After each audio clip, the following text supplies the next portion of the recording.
भगवान की जो यह दिव्य लीला है आप देखेंगे, यही कौशल्या जी जब शत्रुपा के रूप में अपने पति महाराज मनु के साथ तपस्या करने के लिए गए और अंत में प्रसन्न होकर भगवान ने दर्शन दिया, तो दर्शन देने के बाद प्रभु ने दोनों से अलग अलग वरदान मांगा। मैं आशा करता हुआ बहुत सुंदर क्रम से उसे समझेंगे।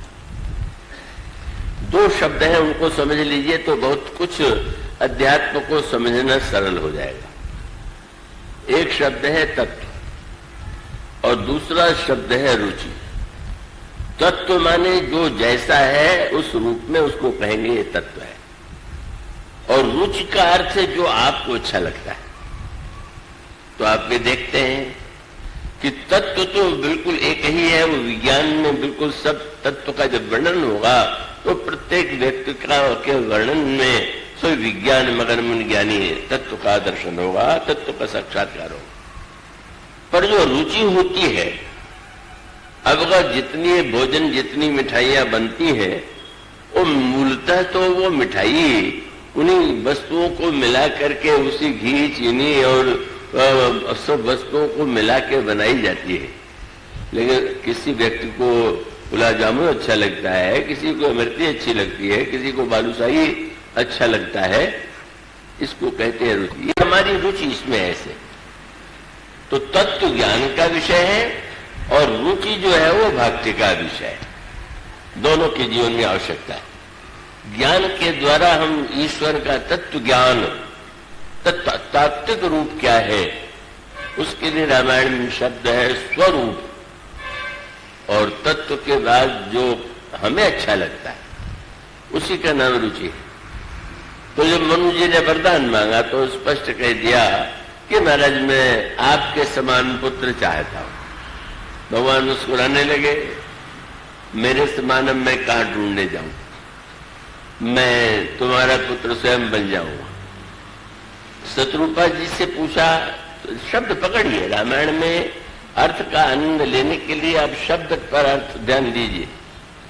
प्रभु ने कहा मां तुम भी मांगो, तो वो तो पति पत्नी साथ ही राज्य छोड़ के आए हैं, साधना भी एक ही प्रकार की थी और दोनों के सामने वही भगवान खड़े। पर शब्द में प्रभु ने तुरंत कहा देव मांग बर जो रुचि तोरे, जो तुम्हारी रुचि हो। जनक जी की महाराज मनु की जो रुचि थी उन्होंने उसको मांग लिया। अब तुम्हें जो अच्छा लगे, कई लोगों का स्वभाव होता है कि वो अपनी रुचि को दूसरे पर लादने का प्रयास करते हैं, और जब अपनी रुचि आप दूसरे पर ला दिए तो बेचारे उस सामने वाले तक तो कभी कभी तो संकोच में बड़ा संकट उठाना पड़ता है।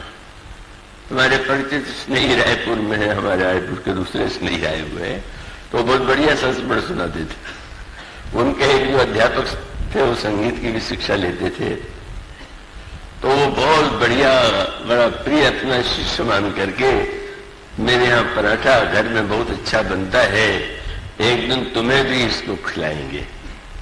ले आए। अब वो चले गए तो उन्होंने उस पराठे में मिर्चा इतना अधिक था कि ग्रास जाते ही वो घबरा करके कुल्ला हो करने लगे, किस तरह से कड़वाहट दूर हो। लेकिन समस्या कब आई?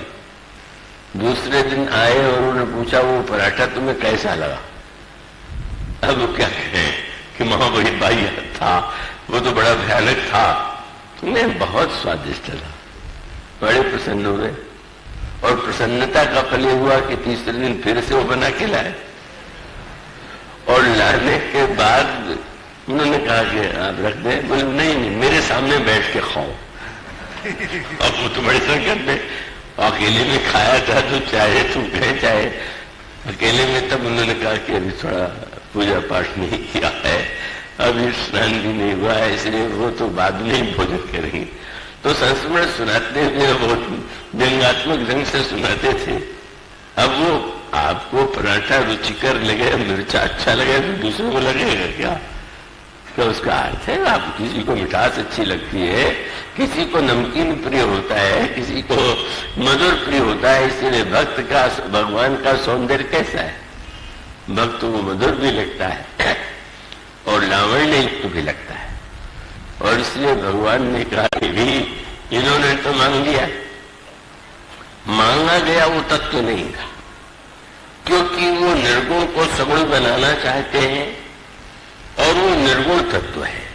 इसलिए मनु की जो साधना का अंतिम परिणाम है उसमें मनु कहते हैं, उनका स्वर आकाश से स्वर गूंजा, मांगो मांगो कर भय जब नवानी, मांगो मांगो क्या चाहते हो। और तब उन्होंने कहा कि अगुण, वही शब्द अगुण अखंड अनंत अनादि जय चिंतन परमारथ वादी नेत नेत जय वेद निरूपा निजानंद निरूपादि अनुपा।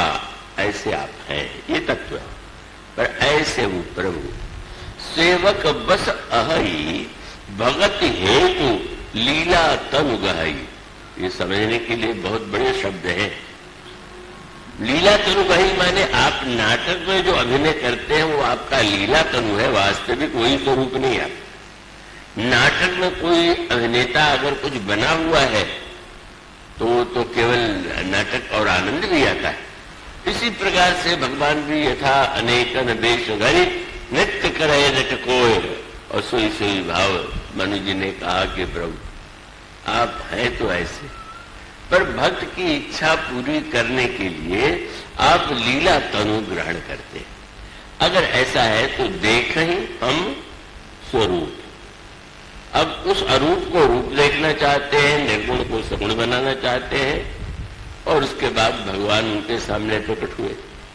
तो वो रूप भगवान का सामने आया, और आने के बाद मनु ने जो चाहा, वे चाहते थे भगवान मेरे पुत्र बने, तो उनको मिल गया। पर उसके बाद वे जानते हैं कि आवश्यक नहीं है कि पति और पत्नी की रुचि एक ही, और व्यवहार में बड़ी काम की बात, आप और पत्नी की रुचि को एक ही, उसमें आप ऐसे न बन जाए कि पत्नी की रुचि का ध्यान न देकर के अपनी रुचि ला दे जा रहे। रुचि क्या, सबकी रुचि अलग अलग होती है। और इसीलिए प्रभु ने मुस्कुरा करके कहा, उन्हें जो अच्छा लगा तो मांग लिया, पर ये थोड़ी है कि तो आप उनकी पत्नी है तो आपको वही चाहिए। इसलिए मैं कहता हूं देवी मांगू बर जो रुचि तोड़े।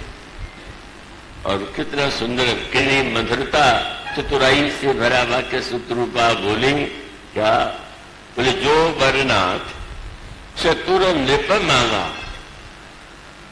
शब्द पतियों के लिए विशेषण दिया। जो बरनाथ चतुर नृप मांगा सोई कृपालु मुझे अति प्रिय लगा। मेरे चतुर पतिदेव ने जो वरदान मांगा वो मुझे अच्छा लगा। अच्छा लगा, बहुत बढ़िया शब्द कहा गया।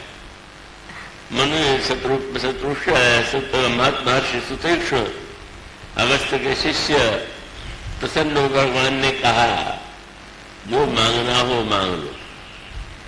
तो सुतीक्ष्ण ने कहा कि महाराज मैं जानते नहीं कि क्या सच है और क्या झूठ है, इसलिए मैं इतने कहूंगा कि प्रभु मुनि कहा मैं पर कबऊ न जांचा, कबऊ न जान न परे झूठ को साचा, तुम्हें नीक लागे रघुराई।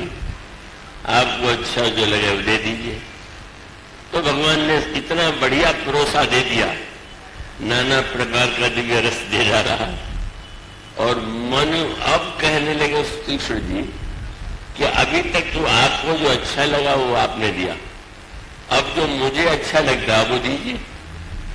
तो भगवान ने कहा, तुम तो अभी कहते थे मैं मांगना ही नहीं जानता हूं, अब कह रहे हो कि हमारी रुचि का दीजिए। बोले देते समय जब आपने विवेक दे दिया तो अविवेक में नहीं जानता पर जानने की विधि, इसलिए हम विवेक से है तो मांगूंगा। बड़ी सतरूपा जी ने कहा, वो तो उन्होंने मांगा मैंने चतुराई क्या किया है। अगर आप पुत्र बनेंगे और पिता के रूप में वो पुत्र आपको चाहेंगे तो वह सुख सौभाग्य तो मुझे ही मिलना चाहिए, मिलेगा ही। लेकिन मेरी रुचि की बात आपने चला दी, तो मेरी रुचि कुछ और है। और रुचि क्या है? उनका दे तव भगत नाथ तव अहि जो सुख पावहि, जो गति लहई सोई सुख, सोई गति, सोई भगति, सोई मम सुनिज चरण स्नेह, सोई विवेक, सोई रहनी प्रभु हम ही कृपा कर देव। ये ऐसा वरदान मांगा, लगा कि भाई मनु जी एक ही वरदान मांगते हैं, इनको तो संतोष ही नहीं हो रहा, छह वरदान मांग रहे। पर उसका तात्पर्य कि कमल आप बंद देखें तो एक दिखाई दे रहा है, और प्रकाश में खिल जाए तो उसमें कई पंखड़ी। तो मनु का वरदान तो मानो एक बंद कमल की तरह, और शत्रुपा जी के वरदान में ये 6 पंखड़ियां। और उस वरदान के स्वर में उन्होंने मांग लिया भक्ति भी चाहिए और विवेक भी चाहिए। अब यही आनंद है, भक्ति का आनंद, रुचि का आनंद है, आपकी भावना का आनंद है। आपने जब जैसा चाहा, जिस रूप में कहा, वैसा करके उसने दिखा दिया। और अगर विवेक, तो ये दोनों का आनंद है। खेल का आनंद तब तक नहीं आवेगा जब तक आप विवेक को ताक पर नहीं रख देंगे, पर खेल होने के बाद में विवेक को नीचे कर दीजिए, और फिर उसमें तब उसमें भावना का रस उसको नीचे कर दीजिए और विवेक को ऊपर ले आइए।